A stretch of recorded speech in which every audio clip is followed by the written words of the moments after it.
What's up, y'all? This is my first time making a YouTube video, so bear with me. I'm making this because people have asked me how did I go about getting my CDLs, and versus how some other people might have got theirs.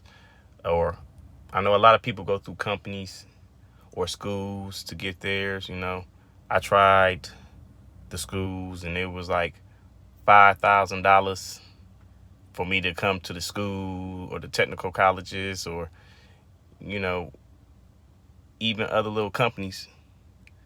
And it was it was a it was frustrating at first because I didn't have $5,000 just laying around at the time. I'm looking like I'll try to get a grant or a loan. Didn't want nobody messing with me, basically. And it was due to this because a lot of people, well, I can't speak for everybody.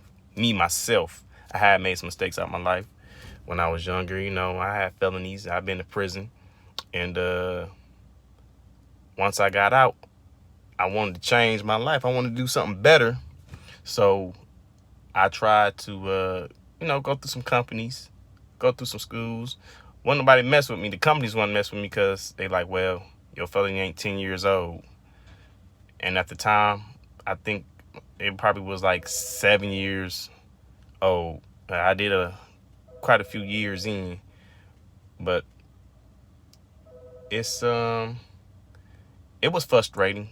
It made me at first not want to get them. Like, forget it. I got to go through all this. Don't nobody want to mess with me. I mean, companies was even calling me back like, you could come. We got a spot open for you. But as soon as you tell them, you have a felony, a lot of them won't mess with you. They'll be like, oh, well, we ain't got no spot open at the time. But you just called me and said you had a spot open. But now all of a sudden, since I got a felony, now you ain't got a spot open. So it's frustrating. It can be. And this is for anybody out there. I know it's a lot of people that might have went through that. But I'm just here to say, don't give up. It's ways around that. It's different ways to get your CDLs. Just keep at it. Like, eventually a company will mess with you if you want to go through a company. But me, myself, I did it myself and saved a lot of money in the process.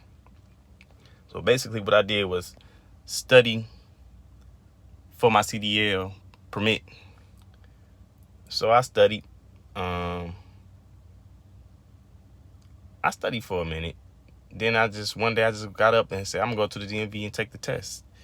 And I went to the DMV and took the test, and I passed. And so once I passed, I'm like, okay, now I got to find somebody who's willing to let me use their truck to take the road test part in, which I found might have been a little bit difficult because I didn't know nobody personally that owned their own truck. No people I knew. I worked for a company that did have semis, but they're not just going to put you in one of their semis and you just never drove one before. So that was out the question. But the boss of the company I worked for let me know where I could go to take the test, and pay for a truck to use. And I did that. And needless to say, I got my CDLs. Now, I'm not going to lie. When I first took them tests, it took me 3 times. I failed twice. The third time I passed. And the first time I failed for my CDL test was a part of the pre-trip. Like, I did the whole pre-trip, the outside point and everything, saying what it does and what you look for. And once you get back in the cab, it's the brake test part, the air brake test. And you got to do this in a certain order. And for some reason, I forgot the order. Blew my mind. I forgot it. So I didn't even get a chance to go on the road that time. But I came back again, maybe like 2 or 3 weeks later. Went over, got past that part now. I passed the whole pre-trip, including the air brake. And now I go, over the road. Like, they going to give you backing, like alley dock backing and all that. I passed that. But when we go over the road, it's like, this is the thing. there are things that will automatically fail you when you taking your CDL test, like little minor things. So you gotta watch and be careful in mind what you do, like, because you're driving a big piece of equipment basically that could kill somebody. So the thing that usually automatically fails a lot of people is the trailer tires going over the curb when you turn, like making right turns, left turn. If it go over a curb, you're gonna fail. They're gonna fight. There's no getting around that. They're gonna fail you off top. So you got to make a wide enough turn, not too wide where you all in the other lane of traffic, oncoming traffic, but wide enough where you know your trailer will make the turn with your truck. I didn't do that. It was snow on the ground. I thought it went over like the edge of a snowbank, but the guy said it was the curb. So he let me do the whole driving thing still, but he let me know when we got back, like, that was the reason I failed that time. So I went back again after that, like another 2 or 3 weeks later. And that time I passed it, flying colors. So it took me 3 times. And I say that to say this. Some people probably give up after they fail a couple times. Don't give up. You'll get it. It's not always going to be the first time you do something, especially if you just doing it. You're not going to really get it if it's something you ain't never did before. Like me, I actually took the test in a manual transmission semi because I didn't want to just be stuck in an automatic. Because if you take your CDL test, your road test in an automatic truck, you're going to be regulated to an automatic semi. You cannot drive a manual if you take your test in an automatic truck. So if you want to drive a manual and automatic, my suggestion is find a manual semi and take your road test in. That way you can drive either or. I don't know why it's like that, but it is. I mean, I can kind of get it because if you drive a manual, it's not like driving an automatic. You got to shift gears and yourself, and you got to clutch and then all this, and don't stall your truck and all that in traffic. So I actually found somebody who had a manual truck. The guy had a manual truck, and it wasn't a 53-foot trailer, so it made it a little bit easier on me. It could work for you, like if you find somebody to do that. And the price was way cheaper than $5,000. It was, I think maybe y'all came out of all together $500. Like, that's including paying for my little permit, and then paying like 300 and something, 75 I think, to take the test in the WIT. But then, you know, the thing about it was, when I paid $375 to take the test in that truck, the price of the truck or rental, I think, was like $150, or no, not $150, excuse me. It probably was $250, I believe. And the rest was for the test. Each test, like the pre-trip was a rep one price. The road test is another price, you know. So whatever you don't pass, like I didn't pass my pre-trip the first time, so I had to come back and pay him not $350 or $375 again. I only had to pay him the money for the test part. So the guy keeps the money for the truck rental. So if you don't pass, you could come back as many times as you need and then got to pay for the truck rental again. You just paying for the test you need to take, which is like, what was it, $35 or something each part, something like that.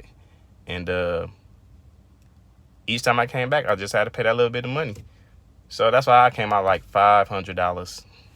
But it was way better than paying $5,000 or letting the company tell you can't come there, or getting in a contract for a year with the company because you got to pay them back when you when you go through their school. You got to pay them back. You might have to be there for a year. They might send you over the road for a year. You might not want to do all that. So I done had my CDLs for a little over a year. I'm into, I done did freight, which was cool. I like freight. It was no touch freight. I did freight you did have to touch. I did Amazon stuff. I did regular freight. I did Piggly Wiggly, the waters. I did I ain't gonna say everything, but I did a lot of freight. And like a lot of no touch freight. I like it. There's some things that gives you headaches, like when you got to go through these little streets and stuff, or back into a building that ain't really made for a semi. But you could do it. If you take your time and think, you can figure everything out. You will get through everything. I'm into auto transportation right now. I do auto transport. And even this got its up and downs. I mean, it's cool because I get to see different cars. I drive different cars. I see different places. I go like to Florida, to Georgia, North Carolina stuff. Like I just did a run with 8 different states the last 2 weeks. It's a lot. I'm not gonna lie, it's a lot. But it's worth it. It's cool. I'm not always sitting in one spot. I'm not always in one area. I see different cars. Like I say, like I had a McLaren on here, $1.5 million car. And that was the most expensive car I did so far. I put some pictures up of it.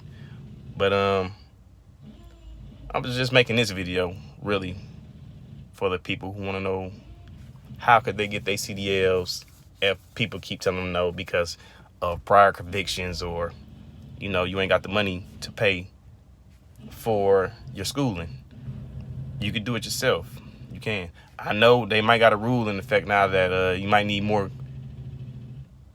class time or something, like 2 months worth or something. I don't know how that goes. You'll have to ask somebody now about that, because I did it. You didn't have to do that, but I know the rules just supposedly was supposed to change. I don't know if they went into effect all the way. So, if you go and find something that does that, ask somebody at the school. Hold on, I'm getting my tire changed on my trailer right now. I'm just looking at, see if they done. But yeah, you wanna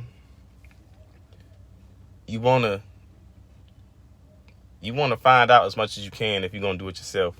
Like, get your permit. Go for it. And even if you don't pass your permit the first time, just keep going back. You will get it. Don't let that discourage you. Or even if you get your permit, find a company that's willing to let you rent their truck. It's these little companies out here that'll let you rent it, but some of them might be high still. But you will find somewhere, and just got to keep looking around. Somebody put me onto the company I went to.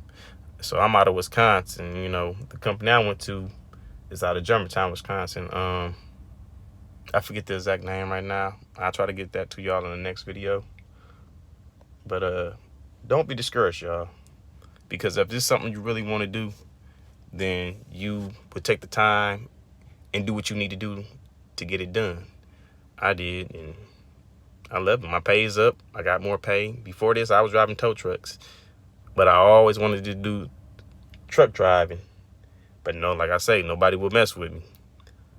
Like, prior mistakes, they will hang over your head for a while. So don't let that discourage you, though, because it's still some companies, so many trucking companies out here that do need drivers. There's so many drivers needed that people will probably still mess with you as long as you ain't constantly messing up, But it's good. It's good pay. So I encourage anybody out there to, work on getting your CDLs if that's what you really want to do. And it's always a cheaper way to go about it. You ain't got to spend them $5,000 or $2,000 or $3,000. Get your permit yourself. And even if you do that, even if you go to a school, if you have your permit yourself before you go to a school, it's better. You ain't got to be in there as long as everybody else, because you did half of it now. You got your permit. So, I encourage people to do that. If you want to go over the road, you need a DOT physical, a DOT, a Fed Med card, as they call it,